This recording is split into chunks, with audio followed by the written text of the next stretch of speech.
The urban legend of Kuchisake-Onna, or the Slit-Mouthed Woman, is one of Japan's most chilling and suspenseful tales. Rooted in folklore, it has transcended centuries, morphing with each retelling into a story that grips the imagination and sends shivers down the spine. Here is a detailed and suspenseful recounting of her story. The origins. Long ago, during the Edo period in Japan, there lived a strikingly beautiful woman named Yukiko. Her beauty was unparalleled, and many in the village admired her, though none dared approach her for fear of her temperamental husband, a samurai named Hiroshi. While Yukiko was known for her beauty, Hiroshi was feared for his skill with the blade and his intense jealousy. Hiroshi's obsession with Yukiko's loyalty grew over time. He began suspecting her of infidelity without evidence, driven by whispers from envious villagers.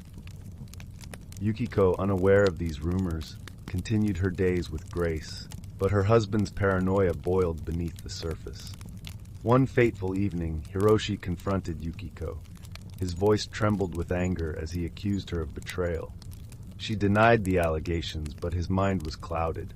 In a fit of rage, he drew his katana and slashed her face, creating a gruesome slit from ear to ear. "Who will find you beautiful now?" he roared before abandoning her. Yukiko's screams echoed through the village. Left disfigured and humiliated, she fled into the forest. There, consumed by grief and vengeance, she took her own life. Yet her spirit did not rest. Fueled by rage, betrayal, and the whispers of an unjust death, Yukiko transformed into Kuchisake-Onna, the slit-mouthed woman. Her ghostly figure began wandering the countryside, seeking retribution against the living. The encounter fast-forward to modern-day Japan.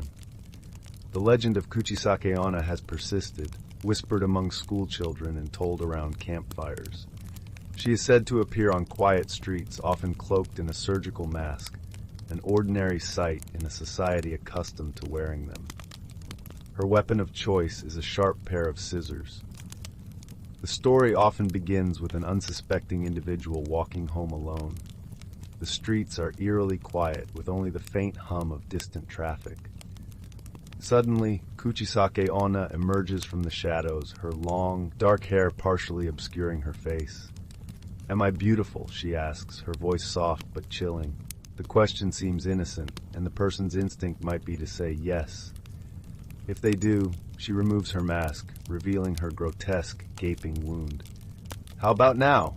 she asks again, her tone now menacing. Here's where the legend diverges. If the person says no, she kills them on the spot with her scissors. If they say yes again, she slashes their face to resemble her own, condemning them to a life of suffering. No answer safe. The fear spreads. One spring evening, a high school student named Akiko walked home after cram school. The streets were deserted, the air heavy with the scent of blooming sakura. As she turned a corner, she saw a woman standing beneath a flickering street lamp. The woman wore a red coat and a surgical mask, her head tilted slightly downward. "Am I beautiful?" the woman asked as Akiko approached. Akiko hesitated. Remembering the rumors her classmates had shared, her pulse quickened. "Yes," she stammered, hoping to appease the stranger. The woman's hands moved to her mask, pulling it down to reveal the horrific gash across her face. Akiko's breath caught in her throat. "How about now?" the woman demanded, her voice sharp and echoing in the still night. Akiko's mind raced. She recalled a piece of advice from the urban legend. Confuse her. Summoning courage, she responded, "You look average." The woman paused, her grotesque grin faltering. Taking advantage of the hesitation, Akiko dropped her bag and sprinted away, her heart pounding like a drum. Behind her, the woman's laughter echoed through the streets, sending chills down her spine. She didn't stop running until she reached the safety of her home. Theories and survival tactics. The legend of Kuchisake-Onna is more than a ghost story. It reflects deep societal fears. Some say she represents anxiety over appearances and societal pressure, especially for women. Others believe she's a cautionary tale about jealousy and betrayal.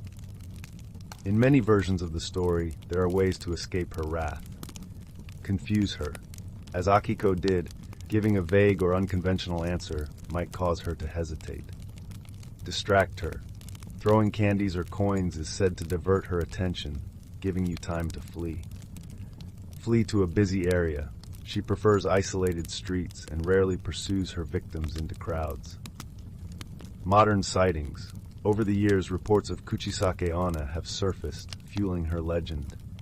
In the 1970s, a wave of sightings spread panic across Japan. Children refused to walk home alone, and some schools adjusted their schedules to ensure students traveled in groups. Even today, tales of encounters circulate on social media, keeping the fear alive. Some claim to have seen her on darkened streets, while others share stories of relatives or friends narrowly escaping her clutches. Conclusion. The story of Kuchisake-Onna endures because it taps into universal fears, the unknown, societal judgment, and the fragility of human interactions. Whether you believe in her or see her as a metaphor for deeper anxieties, her tale serves as a chilling reminder to tread carefully, especially when walking alone at night. So the next time you find yourself on a deserted street and hear a soft voice asking,